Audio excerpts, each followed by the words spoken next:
Bobby, early morning for you. Hey, What's hey, I'm good. what's it like 9 your time? Yeah, nine. Yeah, nine. I'm in Vancouver, everyone. Yeah. Yeah, and I it's think I think I would have some choice words with Jared if he scheduled me for a webinar at 9 a.m. Welcome. I see lots of people filling in, lots of people filling in.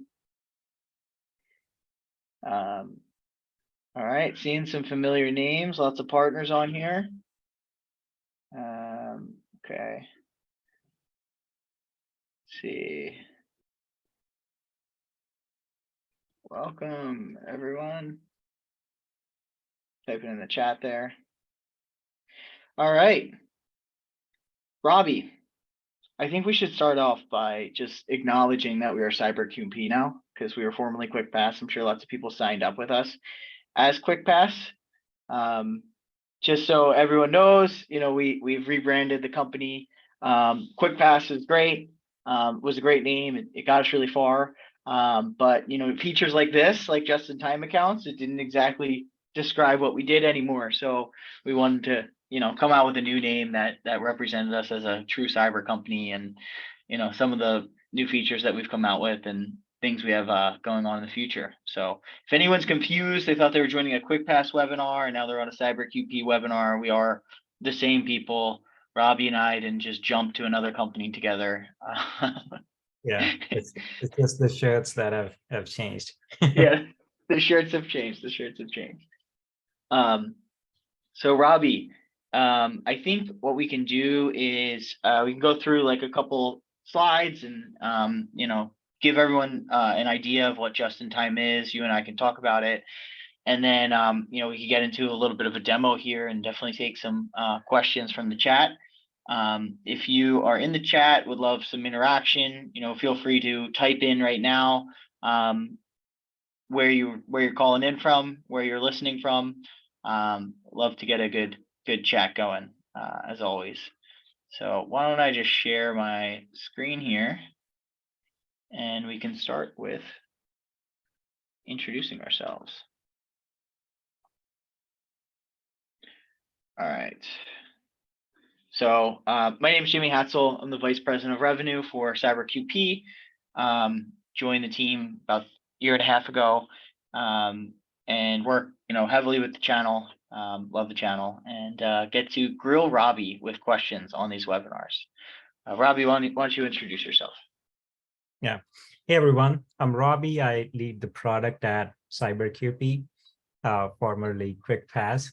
I joined the team about a year ago. I'm new to the channel, so I learned a lot about this industry over the last 1 year. Yeah, and my job is to work with our design teams, our engineering team, also with our sales and marketing once we get closer to releasing products like these. And a big part is also interacting with all of you, understanding the problem, so making sure my team's working on the right problems. So that's what I do day to day, and today I'm looking forward to share one of the features that I've been working on and get some feedback from you. Yeah, Robbie, I don't know if you can say you're new to the channel anymore, man. You've been here for a year. You've worked on integrations with ConnectWise, with Datto, Autotask, Screen Connect. Like, yeah, I don't know, man. I think you're Yeah, I think now I think I understand. Plenty of PMs go years without ever finishing, yeah. feature, and you release multiple channel integrations. So yeah, I think products at the end are like the same. Like all good products have a lot in common. It's the industry knowledge and that's adds on top of that, and that's what's been helpful. Yeah, and just so everyone knows, Robbie comes to our monthly partner roundtables and takes feedback. He helps, we take all of the votes for our product roadmap and feature suggestions, and then we take qualitative feedback during our partner roundtables, and also Robbie works directly with our partner advisory council to get further feedback on the direction of the product. So if you'd like to get involved with that, shoot us a message. You can email me or Robbie, Jimmy or Robbie at cyberqp.com. It's both of our emails. We can get you set up and involved with that. But today we're talking about just-in-time accounts. There's been a lot of hype for them. It's something sort of new to the MSP space. It's something that enterprise companies have sort of had, not in like a SaaS-based way. I don't know that anybody else is doing it in a SaaS-based way right now. But basically, at its core, in one sentence, just-in-time accounts are named admin accounts created on the fly and disabled when not in use. Fair to say, Robbie? Yeah, they're the admin accounts were a bit better, and as Jimmy said, they're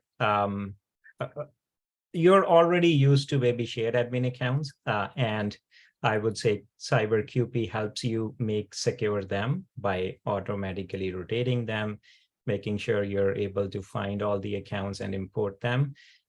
This is going a step further and creating a more secure admin accounts. So that's what it's all about. And as I show you, I'll make clear and I'll walk through how they're different and how they're better. Great. So I'll run through some of the key features sort of quickly, and then we'll get into the demo and take questions. So the first is being able to create accounts on the fly or on demand. So basically, your technicians, the same way they would access a shared administrative account using like the CyberQP password manager or QuickPass password manager or IT Glue or something like that. It's sort of like the same workflow, except they're creating an account instead of just grabbing the password to one that's rotating all the time. So basically, you can set up your technicians to go and if they need to log in a server, they can provision themselves an account with least privileges. So it's not like I think a lot of people get a little confused and think privilege elevation. This is not that. This is different. This is creating a new account that will be named to the technician, and it's separate from any day-to-day login or anything that they do. So also a core concept here is zero standing privilege, and this is where we have been driving to as an organization. So in the past maybe 3-4 years, the MSP community at large has really embraced zero trust in terms of when designing network security or endpoint security, and we believe that the next layer of that above the endpoint, right? So you have the endpoint, you have things like threat locker and firewalls and all these things, like helping you create a zero trust network where endpoints things can't do things on the endpoint without explicit permissions and deny by default. We're taking those same concepts and applying them to administrative accounts. And when you think about it, administrative accounts are really the things that hackers can do damage with. So you can deny all you want for software, but if a hacker gets access to one of your shared admin accounts on a server, they can do some serious damage. So when we look at designing this product, we look at how can MSPs implement zero standing privilege, meaning how can we have the least number of administrative accounts or administrative access active at any time. And this is sort of the philosophy that we put into our product design and what just-in-time is based on, and really privileged identity management, which is the direction that our product is going. So simplest thing, like you think zero trust, a hacker can't do much damage if they can't run the application. Zero standing privilege, hackers can't abuse an account if it doesn't exist. So just covering that core area. Very passionate about zero standing privilege, as you can tell. And then of course, safeguarding your access. So access to your customers' environments. You want to limit the number of people who have access to everything. So by tracking just-in-time accounts, You are limiting that with shared passwords. Yes. If they're rotated, you do limit a lot of the access to, but in theory, if an attacker had access and could like export them all or something like that were to happen, by forcing someone to activate and then deactivate when not in use, you are, removing additional risks there. And then for compliance and cyber insurance, a lot of people, especially in the UK, if we have any, anyone from there on the call, you're seeing the need for named admin accounts. So people have sort of gotten around it by saying, hey, this is a shared admin account, but access to the passwords rotated, and we have logging of who accesses the shared admin account. That's how we satisfy that requirement. But to give, like, in the UK has been more explicit about this with Cyber Essentials, and other insurance standards and regulations have been as well. You need named admin accounts at the Windows level.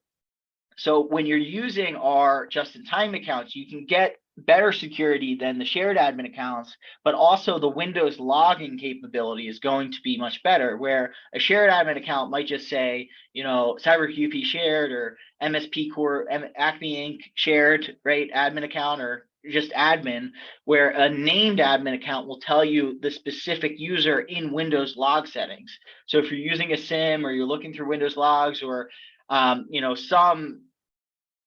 cyber investigators hired by an insurance company are going in and doing a post-mortem, you're going to have all of that logging system. In addition, a lot of people have talked about needing MFA on their servers. So we've actually set up the just-in-time accounts where you can still do that. We are going to continue to build on that feature, and there'll be more coming in the MFA department. But you can actually set up the naming conventions with the just-in-time account, so it will work with Duo MFA on servers, and then actually by disabling instead of deleting accounts, you can set up the MFA or the TOTP one-time access in the password manager with a named account as well. So, you still are able to meet those things while, I know a lot of people have pain with a lot of these things. There's a question in the chat: can this manage accounts on-prem and Azure AD environments? What about hybrid? I'll jump ahead there, Robbie, and just answer. Currently, this feature is in preview release, and our initial release is just Active Directory for on-prem. Our part of our full release cycle for this is Azure AD and even local accounts as well. So we hope to have the Azure AD piece in the next couple weeks or months here. I don't get to give timelines, only Robbie does, and he doesn't like to when I ask him. So I can say that. Sorry, yeah. So we're releasing with Active Directory. It's in early access. By the end of the month, it will be available to everyone. Our team's already working on Azure AD. So that next, and after that, it will be the local admin accounts. So I don't expect them to take too long. Maybe in next couple of months, you should have the full suite of Jade accounts. Great. All right, let me finish this, and then we can get to the demo, and we're getting some more questions coming in. Other questions people will get on cyber insurance forums is straight up: do you have shared admin accounts? And this will enable you to answer no. Yeah,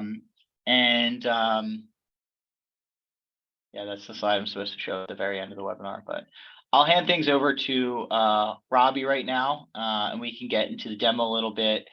And then should we answer Frank's question? Yeah. Now?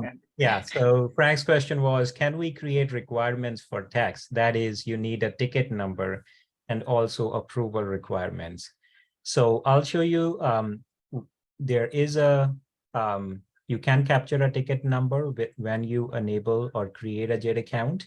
And then for an approval workflow, right now, it is you whitelist the techs who should have access to JIT accounts, and then they're able to create those JIT accounts. You'll be notified when they create it, but there isn't an approval mechanism. However, we do understand where some MSPs prefer that, where they want to approve each request, maybe a mix of both. So in the future, we're evaluating adding that capability where you could whitelist few to have full access, and for others where you have to approve each request. Yeah, you can think of it now the same way you could think of it as access to a shared admin password. So if they would normally have access to a shared admin password, I mean, it's depending on, you know, level in the product, which Robbie can show, but they can create themselves a admin account if they would normally have shared admin access, basically. Yeah. Okay, so let's do the demo first. Keep asking the questions. I love answering those. I think it helps me understand what your main concerns are, and also kind of gives us an opportunity to answer some key questions, which others on the webinar may also have. So that's good. So I'll share my screen. I'll just state that still early access. If you need access, shoot us an email and we'll add you. If you are waiting a little longer, then towards the end of the month, we plan to make it available to everyone. Okay, so there are a couple of things to do here. I wrote a KB article here, how to create and use just-in-time privileged accounts. And I attached the description and the 2 videos there. You can also follow those later. I'll walk you through the demo now. So there's a 2-step process. First is enabling the just-in-time accounts for your company. When we release it, it will not be available to everyone on your team and go create privileged accounts. You'll have to first enable and choose who should have access to this feature. And then the second step is how they go create the just-in-time account and use it. So let's look at the first step, which is enabling it for your company. So if I go to the settings, I'm on the dashboard. If I scroll down, once this is available, everyone will have this new setting here, just-in-time account access. I have it enabled. So let's just go ahead and disable this first. So this is what you can expect to see. From here, you can click on enable, and that takes you through a few steps you need to configure, and that will define how your team uses the just-in-time accounts. So in step 1, I will choose Active Directory. As I said, these 2 will be available in the future. For now, it's Active Directory. Then you select the privileged security groups that would be available to your team. So you could choose 1, 2, maybe more. So these are all the out-of-the-box default Active Directory security groups that are available. I'll choose a few here. So then whoever goes to create the JIT accounts will only have these options to create from. So that's the second option. I'll note that in future, we'll consider even supporting custom security groups if you have created those. For now, these are all the out of the box. And from my understanding, majority of you use these. So that should suffice for now. And then finally, you choose who on your team have access. By default, it's the super primary and the manager roles.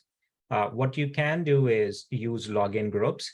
So if I choose the second option, then I can add groups. So I've created a JIT users group, and I can just select that, and anyone in that group will have access to create just-in-time accounts. So those are 3 settings there. So now I'll hit save. So you'll see just-in-time accounts are enabled. From here, I'm able to see which users have access and what privileged security groups they can assign to these accounts. So that's done. We log the events for that, the core things that we do always. So when I just disabled the just-in-time accounts, you could see it was disabled. And when I enabled it, you can see the full details in the log. Who enabled it and what were the privileges and who were the users that were given access to JIT accounts. So that was the first part. That's once you set it up, then the users you have selected get access to JIT accounts. Now, the second step is how you go create the JIT account and use it. So I recorded a video earlier. So I'm going to show you here how you go through creation of the JIT accounts. So this happens on the Windows app. So here I will go to the Windows app, log into the Windows app. Right now, that's the only place where you can create JIT accounts. We're already hearing people want to be able to create it from the dashboard also. So we'll evaluate adding that in the future. So I select the customer where I want to create the JIT account. If you haven't used the Desktop app, you can go download it, use it. You have all the passwords available, and you'll notice a new just-in-time accounts menu. This shows up if you got access to just-in-time accounts. If you don't have access, then this menu will not show up for you. So this is the section where we list down all the JIT accounts. This user doesn't have any, so right now it's empty, but you do see a create just-in-time account button there. What I can do here is click on the button and then set up the JIT account. This would be a one-time setup. Next time, it's just a one-click setup. But for this very first time, I can configure it to my use. So I can change the username. This is if you're using Duo and have a specific username you want to use, you can change it. You can choose the duration of the account. This is important. This is how long this account will be active for. After this time, it's going to get disabled, and it's also going to change the password. So we're going to do that. So based on your selection, once you create it, the timer is going to start ticking, and after 4 hours, it's going to get disabled and password rotated. Now, reason for creating, this is where you can add the ticket number as a reference. And then again, when you enable it, again, you can add the ticket number. In future, we'll integrate with the PSA, so you can just link to existing tickets. The next step, you choose the type of account you want. We, again, have Active Directory for now. In future, will Azure and local come in. And then finally, you choose the privileges. So these are the same privileges I whitelisted in the first step. So only these options are available. So from here, I can choose whatever privilege groups I want to assign to this account. And then that's the final step there. So I'll just wait there, select the domain admin. So all the configuration is done. And now you hit on create JIT account. And what we're going to do is we're going to reach out to the directory, create the just-in-time account there with the username and the privilege you selected. It's pretty fast, as you saw. So we directly created an account. You can see all the details there, the username, password, the reason, the expiration time. So this is the date and time when it's going to get expired.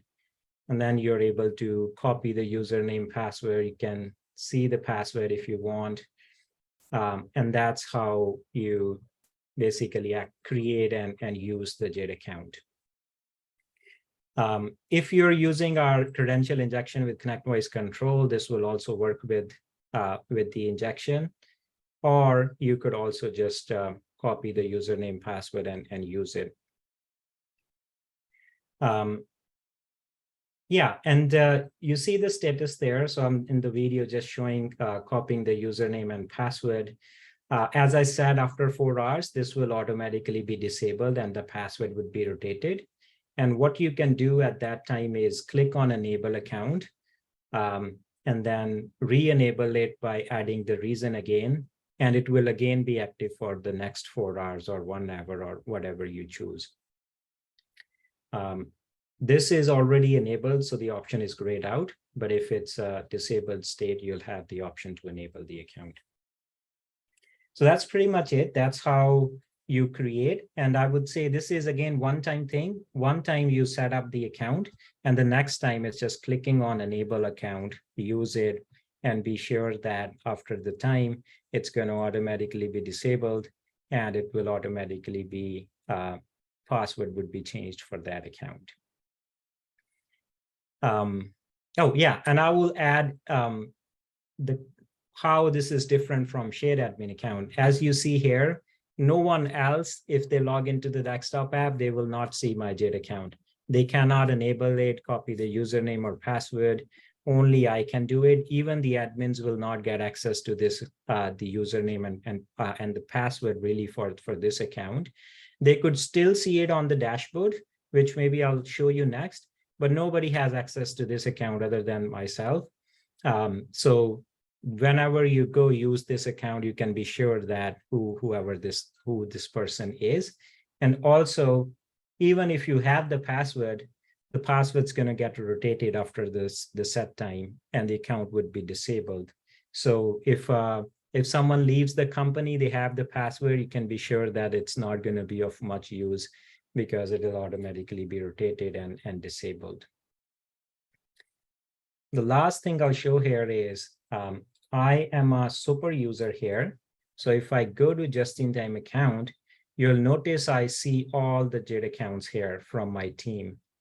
But I don't see the password. I can't access the password. But as an admin, I need to be able to see who's using the JIT accounts. We're also going to add an option with the general availability where an admin can go delete the account and revoke those accounts if needed. We also send out an email to all the admins whenever a JIT account is created, and everything is logged. So it's secure and audited. So I spoke a lot there. I'm going to pause. Sure. Yeah, Robbie, there's tons of questions came in. I answered the ones I could, but we're definitely going to need some confirmation or clarification for you on some. To be honest, I think some of them are great ideas for future releases. There was, do we get an email on just-in-time account creation activation? I said, yes. I know the answer to that because I was on you and Jim's test tenant and was getting emails like crazy one day when you guys were testing it. Can we have the desktop tap disable on exit? So it's all time-based. I believe the default is like 2 hours, but you can set it to like 30 minutes. So it won't go off the interaction of when you close the app, which is a great idea though. What else did we have here? Yeah, there's I think you covered that. So some open questions around for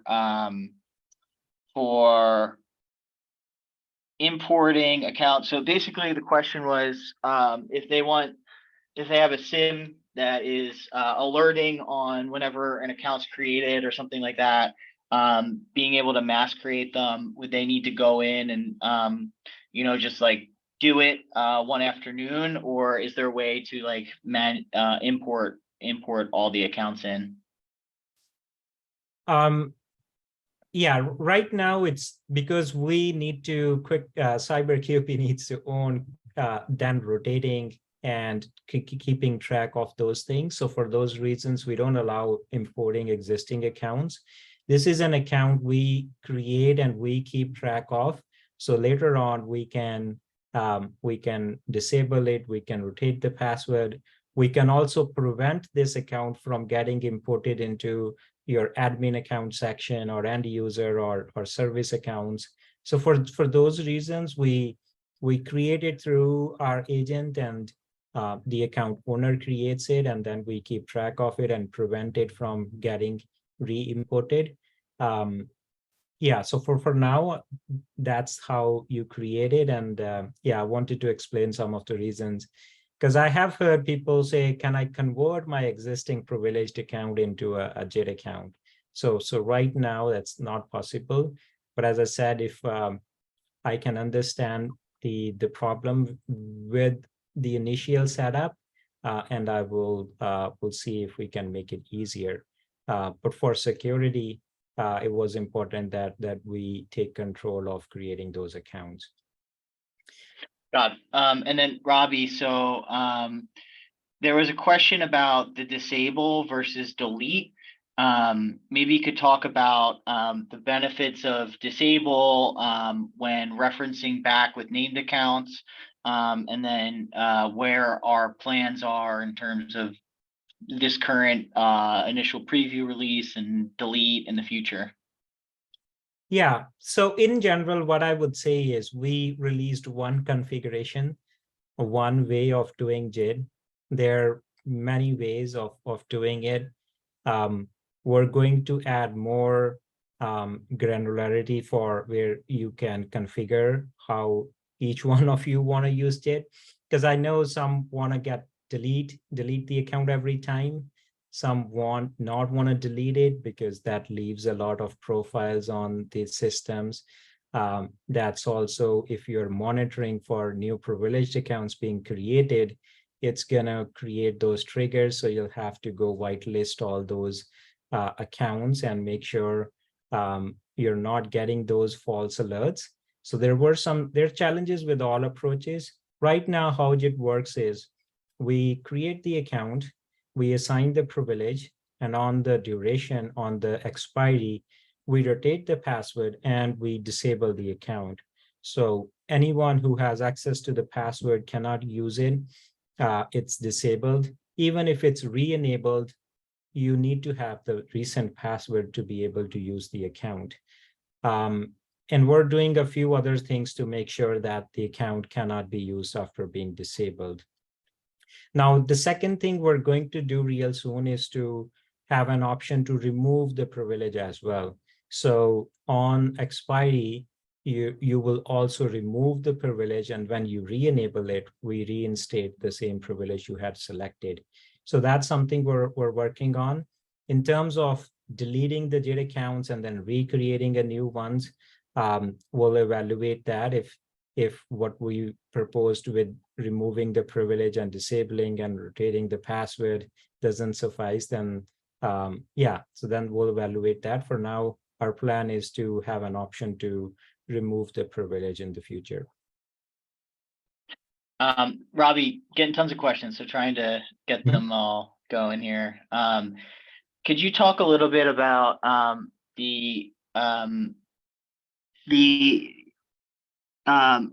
it says OU. I'm assuming that's talking about organizational units in AD. Right. What does our JIT account, what does it default to? And then maybe also talk about the naming convention. Somebody asked, can you like hard code a naming convention? So like, you know, say Robbie's creating a JIT account, I couldn't like type in Jimmy instead or something like that. And also there was one more related to this that I wanted to wrap into this.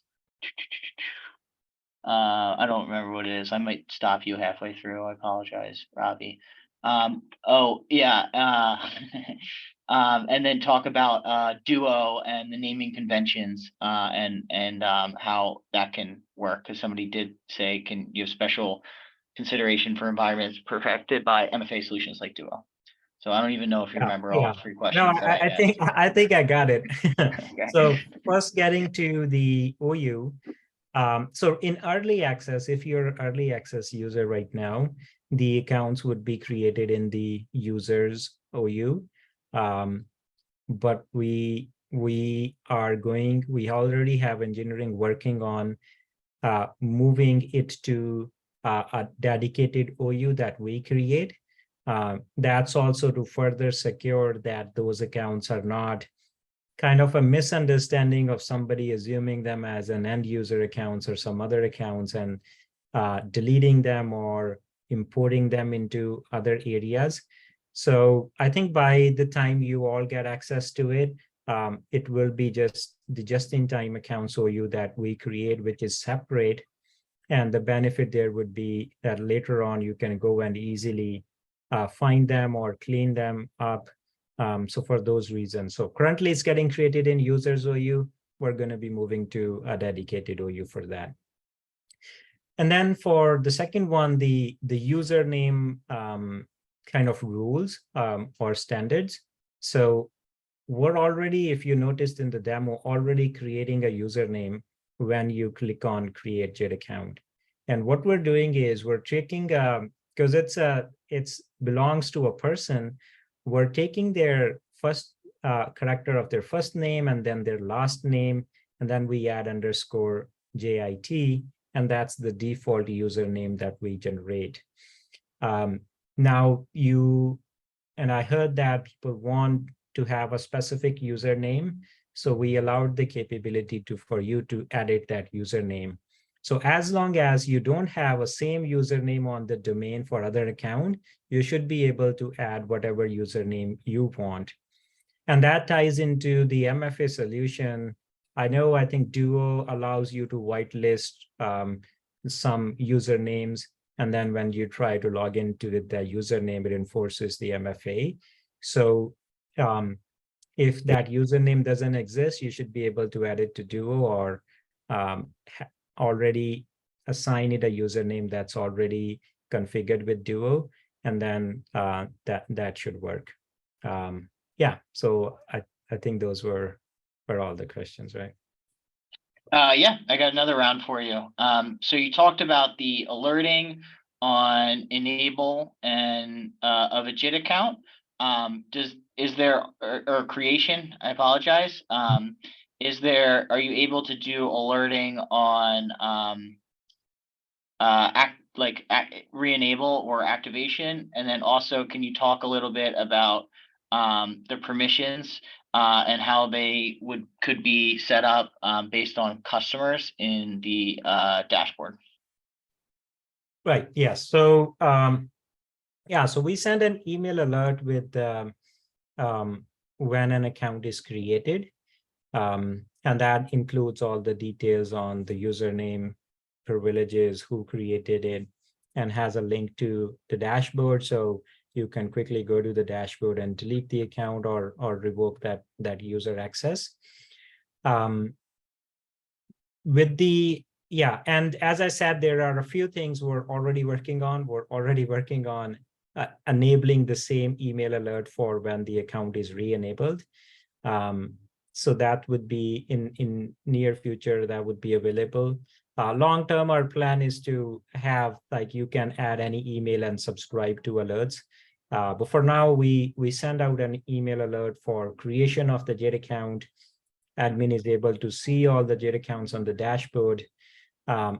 We log the events on the dashboard for all JIT actions, enabling, disabling, creation, and all. And very soon we'll also have an email alert for when an account gets enabled. And then second question was around the customer access restrictions.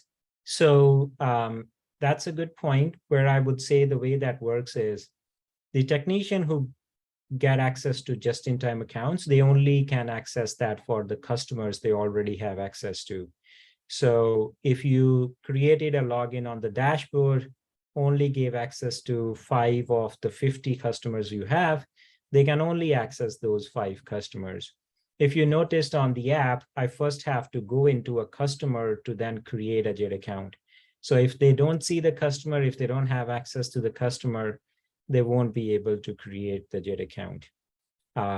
So 2 things: somebody needs to have access to the customer, and that person also needs to be in the JIT users permissions to then be able to access the JIT features. Okay, thanks, Robbie. Could you just show the different security profiles and groups that you can deploy as? There's some questions from Frank. By the way, Frank, thanks for asking so many questions. I think you asked like 10, trying to get to them all, on, built-in and it not really working for him because he uses, Frank's trying to keep up with John, because he, applies least privilege and has sort of custom security groups. But I think it might be helpful if you just show all the ones that you can use. Yeah, so let's go to the settings here. I'll click on disable. And what I'll do is I'll actually add a link or add that list to the support article as well. So these are all the groups. I think there are 32 in total. So these are what out of the box security groups are available on Active Directory. Yeah, so I'll add a list to the KB article, but yeah, these are all the out of box security groups that are available. Got it. Thanks, Robbie. And then just some questions around our agent and the desktop app. Can you is there like a specific service account or our agent that could be whitelisted from a SIEM or at least a rule, so it doesn't create an alert every time the CyberQP agent creates an admin account or something? And then also a different person asked, I assume that they have a lot of technicians that would all need the desktop app. Could they deploy it via a script to or silently deploy maybe through an RMM or something to their technicians? And just to clarify here, so people understand, you're not going to deploy the desktop app to all of your customers, so you wouldn't need to mass deploy it that way. Yeah, right. So with the desktop app, you only need it in one place, whatever system you're using. And then on all the remote systems where you want to create these just-in-time accounts, you need to have the QuickPass agent deployed. So if you're already importing from those systems right now with automatic import or manual import, you already have the QuickPass agent on those systems. With this release, we're going to auto update that agent to add these additional capabilities. Again, you need to go enable it from the settings before these are available, but the agents would have the capability to perform these actions. And then from there on, you enable it, and then you can create just-in-time accounts on those machines. If there are, say, in future with local accounts, where you want to create an admin account on a workstation where you may not have an agent right now, I would assume at that point you're going to need to deploy agent to some more systems. But with Active Directory, with Azure, because they are central systems and you already have an agent there, there should not be any need to do anything on the agent side. It will automatically update to the most recent version. And then from there, you can just enable the settings. In terms of, I think, deploying agents, I believe we are supporting. There's actually deploying the password manager. So somebody has like a bunch of technicians. So if they wanted to deploy it out to every new technician who starts or something. Oh, the desktop app? Yeah, the desktop app. Yeah, I think it's like whatever the exe or whatever file. Can you script that to silently install with all of their techs? I don't think it's a script file, but I believe there is an executable that we can share. Yeah, I guess you'll have to create the script for that. Yeah, is the exe, is the executable unique in terms of signature per customer? They just sign in, right? It just authenticates them. So it's the same executable yes, for each person. So you should be able to... that's actually, I should show here. So if you go to the dashboard, one way to download from the interface is on this bottom left corner, you have download QuickPass desktop app. So you click there, you download the executable, and it's the same executable. The only difference is if you're North American versus EU tenant, but I assume you can download the file from here and install it. It's not unique as agent where you need the installation ID, customer ID. It's a one app where once you log in, you'll have to authenticate as the right user. So that's one way. I'm not sure. I'll have to check if we have also a link or a file that we can share. I know with the agent, I believe we do. All right, great. And then just the question about our agent, how it creates the accounts. Is there like a service account name or potentially just the agent service that runs, that they could create a rule in their SIM. I guess it would depend on the SIM. So my answer would be we have an agent that runs, and we could look at whitelisting that for account creation, or at least flagging it so it doesn't create an alert every time. Is that Yeah. fair to say, Robbie? Yeah, I'm just making notes. I think there are great questions. Yeah, I know they are. This has been We'll awesome. try to address them in the support article. Yeah, so there's no additional service. As I said, the agent already had a lot of capabilities where it could reset the password for privileged accounts. So it has everything it needed. This is an additional capability we added to the agent. So if you were, as I said, importing privileged accounts, rotating the password, resetting them, and if it was working, then we're not adding any new service to the agent. But in terms of agent itself and what account it is using, that I can share details for, so you can whitelist that. So I think already I'll share the details, but it's the same service that the agent is already using. And then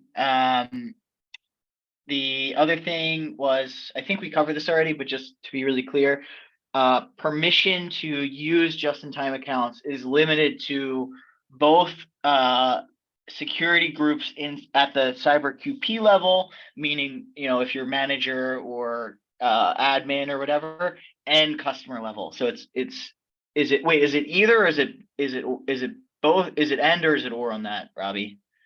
Yeah, I'm so confusing myself. I'll show you. So when I go create a new user, if you are a super or a manager, you get access to all customers. If you are an engineer, then you have options here where you can give them access to all customers, or you can select individual customers. So if you are super manager, you'll get access to all customers. If you're engineer, help desk, then depends which customers you have access to. So that's one piece of settings that define which customers you have access to. Now, second piece is, as I said, when I enabled it, you can either restrict to these roles. In that case, anyone who's an engineer or a help desk will not have access to create JIT accounts. The second option is to restrict by a login group. This is where, and we should make clear, in this case, super managers still get access to create JIT accounts, because if you have them enabled, like they get access. But here you can also allow help desk or engineer roles to create JIT accounts if you want. And the way to do that is to create a login group. What I've done is I've created a JIT users group, and anyone who's inside that JIT users group will get access to JIT accounts. Again, so they need a combination. They need to have access to that customer.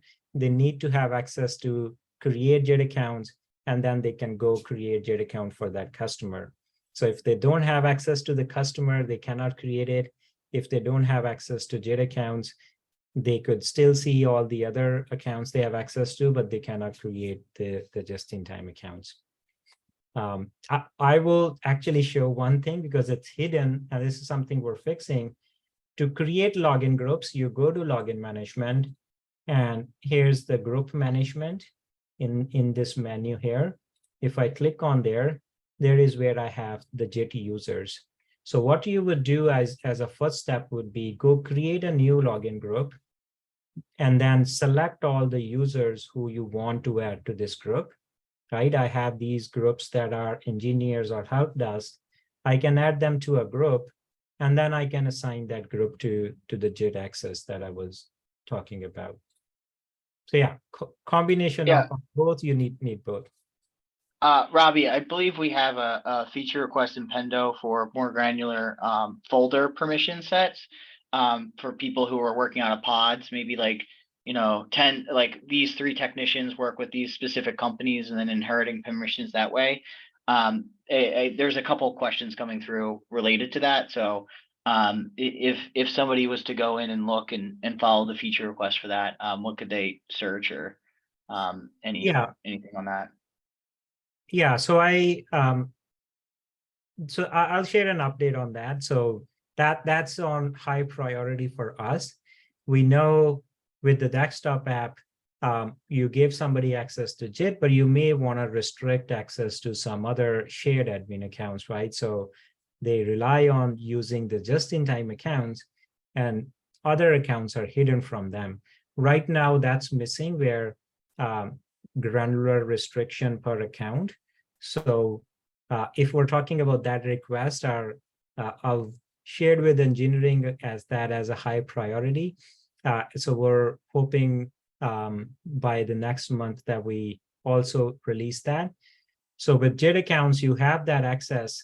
And then with other admin accounts, you can also restrict access. So what I would assume you could do is restrict access to all admin accounts. Maybe a few users have like a shared admin account that's like a break glass account, and then everyone else rely on these JIT accounts. Yeah, so that's if we're talking about the same thing, then that's actually pretty close to deployment. We're already working on that. Great. Thank you, Robbie. Keep in mind, everyone, we're in preview right now. We will continue making updates to this. Feedback does get taken seriously. We do also take additional feedback and guide our roadmap based on our votes in our roadmap and feature requests. Feedback on the roundtable, and then of course the Partner Advisory Council. So please join our roundtable if you're really interested and would like to do some testing of products, and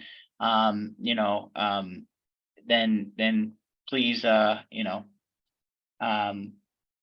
join those things. And yes, I do see the chat about the pod system, and that's, as Robbie said, it's flagged. It's something we're working on. We are aware of the need for that. So great. Jared, somebody else asked how to enable it in their tenant. So let's get Jordy on the preview list. Jordy Trim, yeah. And there we go. Thanks, everyone. And if you have additional questions, please feel free to message us. Super shout out to Chris Ham, John, and Frank for all of your questions and peppering us. It was great. I enjoy. It's for me. I just get to sit and ask Robbie questions, so there's no heat there. Robbie actually owns the product management of it all, so he's really on the hot seat. But thanks, everyone. Have a great rest of your day. Thanks, everyone. Yeah, and give it a try. Share your feedback with me. Our team's actively working on making it a good product for you. So your feedback is very valuable. I've already talked to a few of you. If you, after giving it a try, want to have a chat, I'm open to having a discussion.